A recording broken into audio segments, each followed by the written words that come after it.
Senators and experts are gathering in Canberra today to discuss the government's proposed ban on some social media platforms for children under 16. Many experts have questioned how effective a ban would be. However, the proposal has bipartisan support. Stephanie Challis is a parent and teacher and a spokesperson for parent advocacy group The Heads Up Alliance. And Stephanie joins us now. Now, the Heads Up Alliance supports this bill, Stephanie, but you want a delay on it. Why is that? We do, Gemma. So this is something that the Heads Up Alliance has been advocating for as long as it's been on the table. And we were really excited to see the legislation the draft legislation be in Parliament last week.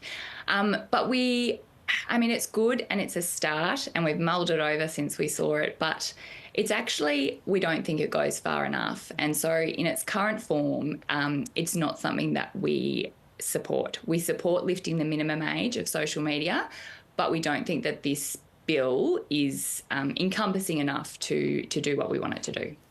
So you have qualms about the exclusions of Messenger, for example, WhatsApp, some gaming, Roblox, and also YouTube Shorts, because you're saying that these things are effectively the same as social media in their function. Tell us about that. Yeah, they do work as social media. So YouTube, it's a wonderful tool. It can be educational, but it's moving towards more of a social media platform.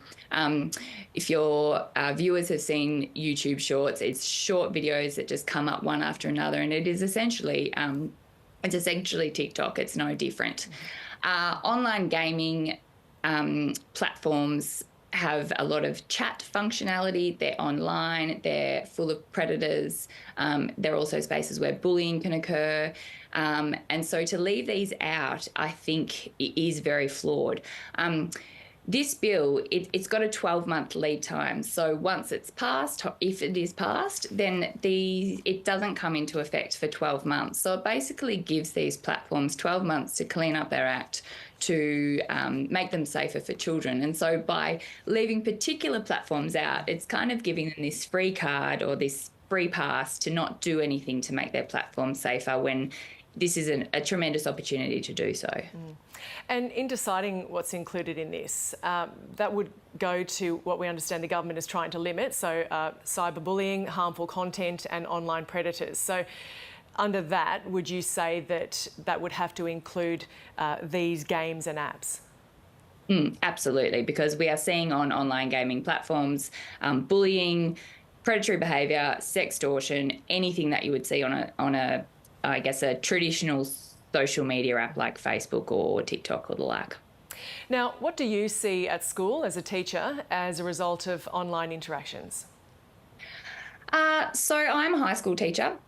I teach years 7 through to 12. And this is my anecdotal experience, but once children get to sort of year 10, year 11, year 12, the maturity that you see, or the difference in maturity from a year 7 student, Gemma, is just mind-blowing.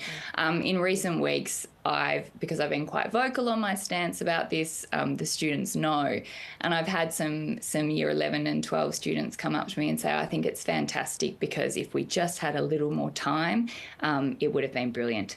We're seeing our grade 4s and our grade 5s, and occasionally younger, with access to their own smartphone and social media, and they're just not at a developmental stage where they can handle those interactions.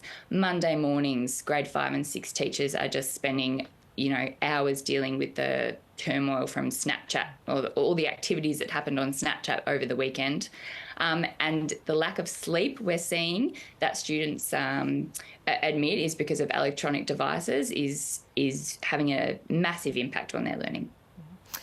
Now, this bill has bipartisan support. Now, even if Conservative opposition appears to be growing on this, there are only a couple of sitting days for any amendments to be made for this bill to be then passed. Are you comfortable with that timeline? No, it's not long enough. And the Heads Up Alliance, we've looked at this very carefully. It just feels really rushed. And it's tricky because it's a bill that we've pushed for so long, and so it's tempting to say, let's just get it through and get it done. But I think in its current form, it is not going to do enough for parents. We would much rather see this pushed out into next year have it take as long as it needs to take to get it right. It shouldn't be rushed for the sake of rushing. Stephanie Challis, spokesperson for parent advocacy group the Heads Up Alliance. Thank you for speaking with us. Thanks, Gemma. Ukrainian